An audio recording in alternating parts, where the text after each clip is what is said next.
সকাল নেমে এসেছে চট্টগ্রাম বন্দরের আকাশে। সূর্য তখনও পুরোপুরি ওঠেনি, অথচ বন্দরের কন্টেইনার ইয়ার্ডে অচেনা উত্তেজনা। বড় বড় জাহাজ ঘন ঘন পণ্য তুলছে, নামাচ্ছে।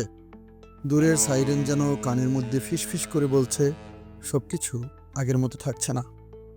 এই বন্দরের দিগন্তেই যেন লুকিয়ে আছে এক নতুন বিশ্ব মানচিত্র, যেখানে বাংলাদেশ শুধু দর্শক নয়, এখন হতে যাচ্ছে এক কৌশলগত খেলোয়াড়। তেলের ছোঁয়ায় বদলে যেতে পারে জাতির ভাগ্য।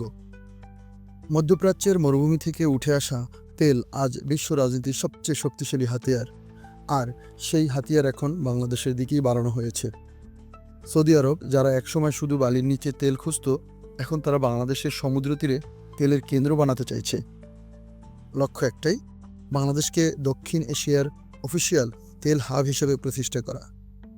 এই পরিকল্পনার মূল চালক বিশ্বখ্যাত সৌদি তেল কোম্পানি আরামকো। আরামকো চায় চট্টগ্রাম বন্দরের পাশে একটি আধুনিক তেল রিফাইনারি স্থাপন করতে, যেখান থেকে আফগানিস্তান, নেপাল, ভুটান, শ্রীলঙ্কা, এমনকি ভারত পর্যন্ত তেল সরবরাহ করবে বাংলাদেশ। আন্তর্জাতিক রাজনীতিতে এখন নতুন অলিখিত যুদ্ধ শুরু হয়েছে। সেটি হচ্ছে তেল করিডোরের জন্য লড়াই।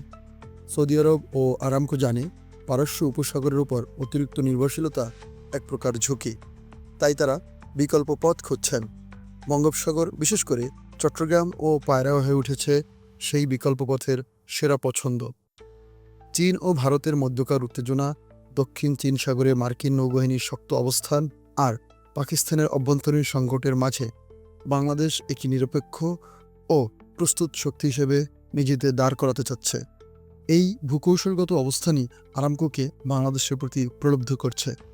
2016 থেকে 18 সালের মাঝে 3 বার এই প্রস্তাব দিয়েছিল সৌদি আরব, কিন্তু প্রতিবারই বিগত সরকার তা ফিরিয়ে দিয়েছে।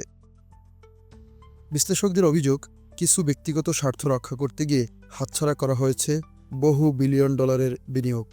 তবে দৃশ্যপট বদলে গিয়েছে 2024 সালের শেষের দিকে। অন্তর্বর্তীকালীন সরকারের তত্ত্বাবধানে দেশের অর্থনৈতিক কূটনীতিতে এসেছে নতুন দিগন্ত। চট্টগ্রাম ও পায়রা বন্দরের আধুনিকায়ন, আন্তর্জাতিক জাহাজ চলাচলের নেটওয়ার্ক এবং জ্বালানি খাতের উপর বিশেষ গুরুত্ব দিয়ে নতুন সরকার মুখোমুখি হয়েছে এক যুগান্তকারী সম্ভাবনার। সৌদি আরব প্রতিদিন গড়ে 90 লাখ ব্যারেল তেল উৎপাদন করে, তবে তাদের লক্ষ্য 2027 সালে তাদের উৎপাদন 1,30,00,000 পৌঁছানো। এই উৎপাদিত তেল সরবরাহ করতে হলে শুধু উৎপাদন নয়, প্রয়োজন বিশাল রিফাইনিং কাঠামো। তাদের নিজস্ব পরিশোধনগুলো এত বিশাল চাহিদা মেটাতে পারছে না, তাই এবার লক্ষ্য বাংলাদেশের দিকে। বিশাল সমুদ্রবন্দর, দক্ষ জনশক্তি এবং দক্ষিণ এশিয়ার দরজায় দাঁড়িয়ে থাকা কৌশলগত ভৌগোলিকতা, সবই মিলে আদর্শ ঠিকানা বাংলাদেশ। তেলবাহী ট্যাঙ্কার আসবে সৌদি জেদ্দা কিংবা দাম্মাম থেকে, বাংলাদেশে রিফাইন হবে, পরে তা চলে যাবে ভারত, চীন, নেপাল, শ্রীলঙ্কা সহ দক্ষিণ এশিয়ার দেশে। মধ্যস্থতাকারী দেশ হিসেবে বাংলাদেশ পাবে বিশাল লাভ। শুল্ক, কর, পরিবহন ভাড়া, কর্মসংস্থান ও অবকাঠামোগত উন্নয়ন। শুধু তাই নয়, তেল উৎপাদন ও লেনদেনে ঢুকে পড়বে বাংলাদেশের নিজস্ব পরিশোধিত তেলের খাত, যার ফলে বাংলাদেশের জনগণও পাবে স্বল্প মূল্যে জ্বালানি। বিদ্যুৎ ও জ্বালানি খাতের সংকট অনেকটাই তখন হয়তো দূর হবে। বর্তমানে দেশের তেল পরিশোধন খাত মূলত সরকারি নিয়ন্ত্রিত বিএসআরএম-এর হাতে। পুরনো যন্ত্রপাতি, উৎপাদন সীমিত, প্রযুক্তিতে পিছিয়ে থাকা, সব মিলিয়ে স্বাধীন পরিশোধন কাঠামো গড়ে তোলার প্রয়োজনীয়তা এখন অত্যন্ত জরুরি।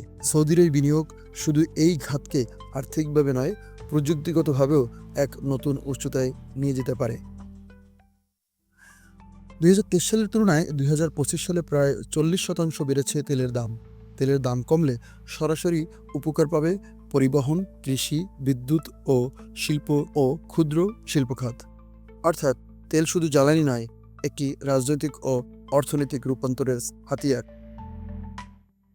দক্ষিণ কোরিয়ার স্যামসাং একসময় বাংলাদেশে প্রযুক্তিভিত্তিক রিফাইনারি করতে চেয়েছিলেন, কিন্তু ফিরতে হয়েছে খালি হাতে। সৌদির পাওয়ার কোম্পানি একুয়া পাওয়ার $3.5 বিলিয়ন প্রস্তাব দিয়েও ব্যর্থ হয়।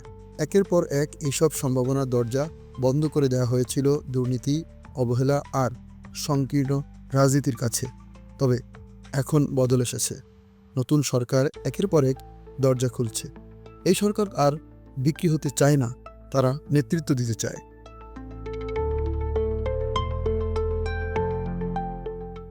চট্টগ্রাম ও পায়রা বন্দরের আমদানি রপ্তানি হার বছরে 12% করে বাড়ছে।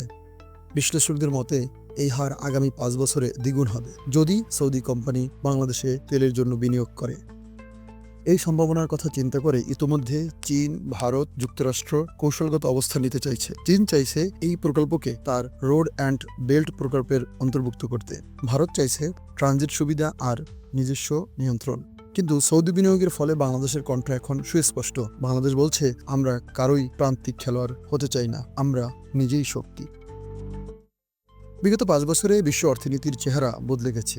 ইউক্রেন যুদ্ধ, চীন মার্কিন বাণিজ্য যুদ্ধ এবং মধ্যপ্রাচ্যের পরিবর্তন সব মিলিয়ে বিশ্ব এখন নতুন শক্তি বিন্যাসের দিকে এগোচ্ছে।